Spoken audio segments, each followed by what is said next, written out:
funny enough, there's really no music in my background growing up. The first music thing was listening to a little ice cream record player that I had when I was about 5 years old, and I remember playing Beach Boys' Surfin' Safari on this record player, and that's my first memory of just really noticing music.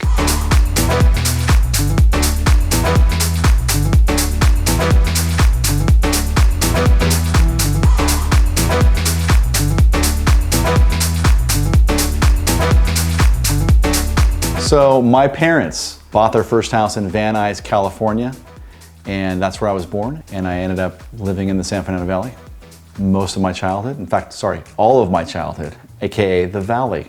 My dad was a salesman, janitorial supplies and corrugated boxes, basically, and he thought it was funny. He told people he sold toilet paper. That was his big joke. And mom was a housewife. And then my parents got divorced when I was about 5 years old. I don't really remember my parents together. I might have one or two memories of my parents together. And my mom then went into real estate. My mom always said she thought she married my dad because she thought he looked like Elvis. They ended up divorcing at an early age, which was a big thing when I was 5 years old. You know, not a lot of other kids had parents that were divorced. But the good news is my mom's second husband was with a guy who turned me on to music. My stepfather, his name was Michael. We called him Big Michael. Him and my mother bought me my first piano. He also gave me my first 8-track player, which was huge. And he also gave me my first 8-tracks to listen to. Beach Boys, Barry Manilow, Seals and Croft. My stepfather also got my little brother, Rich Aude, into baseball, and my brother became a professional Major League Baseball player. So this guy had a huge impact on myself and my brother. But really the divorce and my parents not being together, what that did for me was make me look for an escape, which was music. And so music became something that I could just go and off and listen to on my own and not really have to deal with the whole drama that was happening between my parents, whether it was a fight or you know, beating each other up at one point. So, you know, it's what happens when you have divorced parents. There's drama that I dealt with just by going into my own world and listening to music and not knowing or not thinking I was going to do anything with music. I just knew I loved music, and it was something that was really just deep inside of me.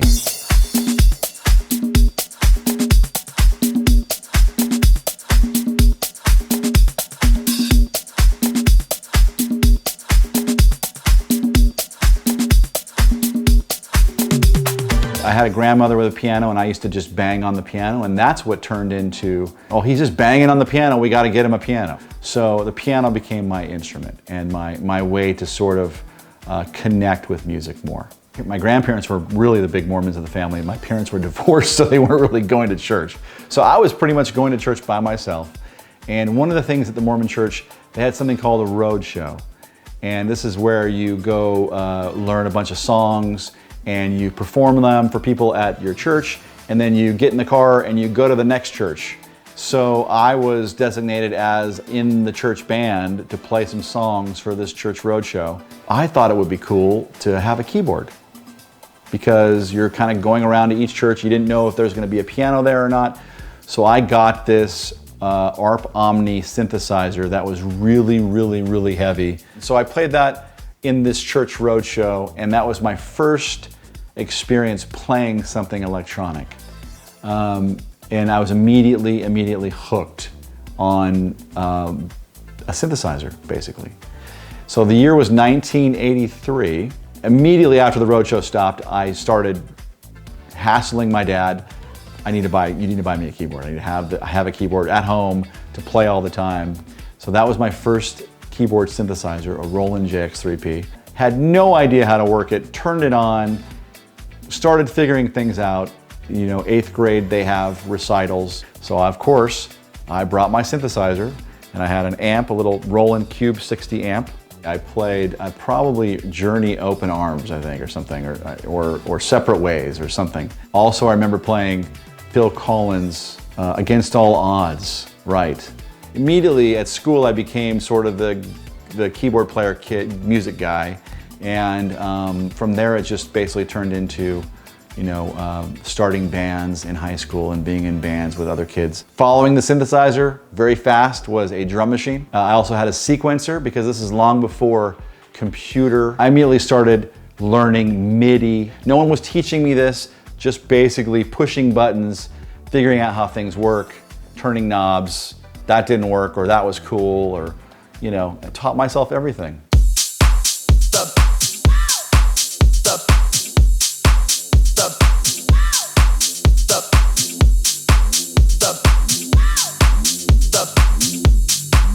I was raised a Mormon. My grandparents were Mormon. My grandparents were very, very involved in my life, and they were my mentors. They were everything. I stopped going to church when I hit high school. I hit high school and discovered girls, and really I wasn't in line with the religious parts of the Mormon church. I wasn't really in line with.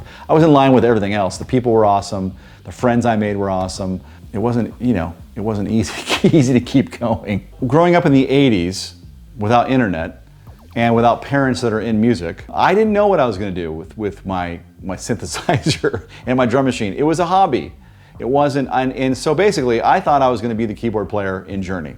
I didn't know of any other job or way I could be in the music business other than be in a band.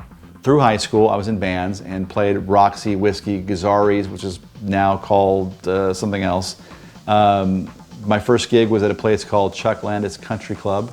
I had a bedroom full of synthesizers at this point, and I was making music at home, and didn't know what I could do. I got asked to start teaching at the Los Angeles Recording Workshop, which now has turned into the LA Film School, LA Recording School. That was a job. That was a job in music. It wasn't what I thought I was going to do. It wasn't really what I wanted to do, but I turned knobs for 8 or 9 years at this point, and knew that I could just take that knowledge and sort of deliver a little bit of that knowledge to audio engineering students. So that was pretty cool. I was still delivering pizza, working at as a waiter. I was working at a bank. I worked at Bank of America. I worked at Wells Fargo. Around the age of 22, I had a friend of mine tell me about an underground dance club that he wanted to go to. And we got together with my best friend, who was a drug dealer at the time, and got in the car to start driving around LA. And one of my friends handed a pill over the seat, to the back seat. It was ecstasy, and I took it. At this point, I wasn't drinking, I wasn't doing drugs, I wasn't smoking marijuana, I wasn't doing anything. So my friends were very shocked that Dave in the back seat, who's very clean cut, you know, doesn't do anything, took this pill. I took this pill, so they took pills, and then they said, "You got to drive, Dave, because we still think we trust you more than ourselves." So I'm now driving, and my friend says, "We got to go to this underground club in LA. It's called Truth." And how much is it? It's $20. $20, what? But we're already like, we took the pill, we're already here. We've got to keep going and just see what's inside this building. We can hear this rattling, but we don't know what's going on inside. Immediately the pill starts taking effect. I find myself in the middle of this crazy dance floor with the greatest music ever, with, you know, crazy lighting, a laser, these big weather balloons with film loops being projected onto them. And it was a life-changing moment for me. So I heard music I'd never heard before. In 1991, there's only 2 kinds of music, house and techno. And every DJ played both. So one of the first DJs I remember playing music at this club called Truth was a guy named Mark Lewis. Mark Lewis was probably DJing the night that I took my first pill. I heard this music that I could make. I heard music that I know how to make that. I have the drum machines, I have all the synthesizers. What that led to is one night I'm in the middle of Truth and I hear a guy over here, I hear him say, "I'm looking for a keyboard player." And I said, "Hey, I play keyboards." This guy's name was Steve Levy, and it was his club, Truth, that I was at. Fast forward, he started a record label around a band him and I started called Lunatic Fringe. And it was the first band on the record label. The record label was called Moonshine Music. And I became the music guy, the engineer. Moonshine Music became very successful very quickly. And then I got my first job in the record business, which was manufacturing. Something I knew nothing about, but Steve Levy and anybody else that he hired didn't know anything about it either. So I quickly learned manufacturing of CDs, cassettes, vinyl, and in turn, Moonshine, the business, the record label, built me a studio at the label. So when 6 o'clock hit and everybody went home, I started making music. And I ended up making music for all of the artists at the label, which were guys like Keoki, Paul Oakenfold, Carl Cox, DJ Dan, Micro, Christopher Lawrence, Charles Feelgood, which all became friends of mine, and I made their music. And these were all guys that are out DJing on the weekends, making great money, but they needed music. So I was the guy to make their music.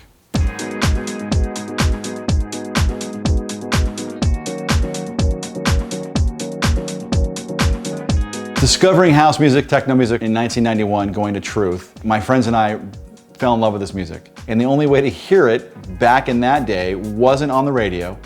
You'd have to go buy vinyl and play it on a turntable to hear these great songs. So one of the first things I did was went and bought $1,000 worth of vinyl from my drug dealer best friend. He gave me $1,000. I went down to Street Sounds on Melrose and gave Steve Loria $1,000, and he gave me my first $1,000 worth of vinyl. I went to the studio and played a record, recorded it, backed up the tape, played another record, mixed that into the next record, and that's how I made my first mixtape. And I then became a DJ and gave all the mixtapes out to all my friends because they wanted to hear the great music that was getting played in the clubs in 1991 that you couldn't hear on the radio and you couldn't hear anywhere else other than off vinyl and off mixtapes. So I started DJing weddings and bar mitzvahs on the weekends. That really got me into just DJing, mixing, and just learning the real basics of how that works. And then had turntables at home and started DJing clubs. And right around 94, 95, I think my first DJ gig was in Atlanta, Georgia. I don't remember much because there was a lot of tequila involved. And I quit the wedding bar mitzvah thing at the height of my wedding bar mitzvah days. I think I was the biggest bar mitzvah DJ in Manhattan Beach. So 1995, 96, the word got out about this guy over at Moonshine making all these records for all the DJs. And I got a call from a guy named Sergio Goncalves, who worked at Reprise Records, and asked me if I wanted to do a remix for one of his artists coming out. And of course I said, absolutely. My first remix fee, and he's going to pay me $5,000, which was a lot of money. The band was Bare Naked Ladies. The song was their first single called 1 Week. And that was my first remix. I think I did Faith No More right after I did Bare Naked Ladies. Then Interscope heard about me and they hired me to do a band called Tattoo, which was two girls from Russia. And that one turned out really well. And my remixing career took off. So by about 2002, I had been doing this for a few years and kind of honing my skill and making enough money where I made another big decision in my life to leave Moonshine and move home, all my gear into my house and start doing it on my own and without a record label and a paycheck. Struggling for a minute, you know, hustling, calling everybody I knew, but I was getting work. I did Tattoo. I next did Sting, big remix for Sting called Send Your Love, and he loved the remix so much, he actually added it to his album. Then other artists like Annie Lennox, Madonna.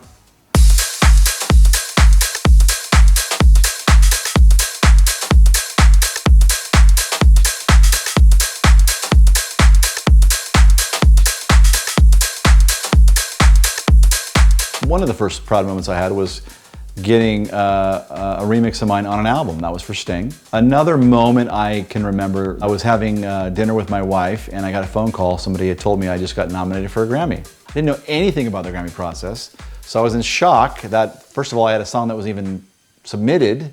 The song was called I Want You, and that was my first Grammy nomination for Best Remix Recording. That was a pretty big moment, and you know, winning a Grammy a few years later for Uptown Funk, that was a big moment for me as well.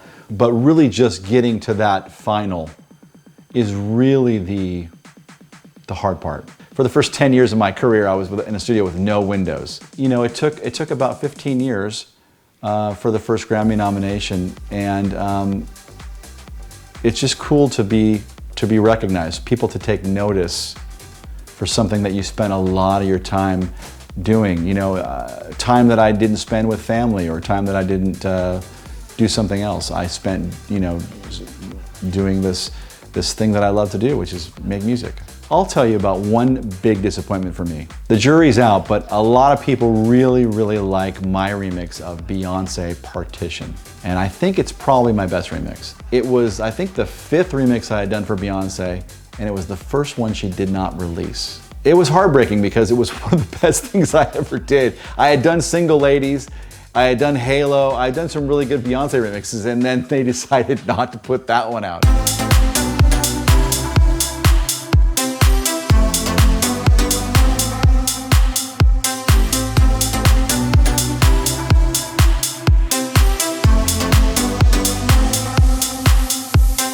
If I was going to tell anything to my 5-year-old self, I would probably try and give my 5-year-old self a little more push into music quicker than I might have done it. Nobody really ever pushed me. I think actually that's probably the number one thing parents do, is help their kids figure out their path, right? Or at least give them, here's the path, it's up to you to choose which path you want to take. Nobody gave me any options. Say, hey, this is music, you love it, you're gonna figure it out, go do it.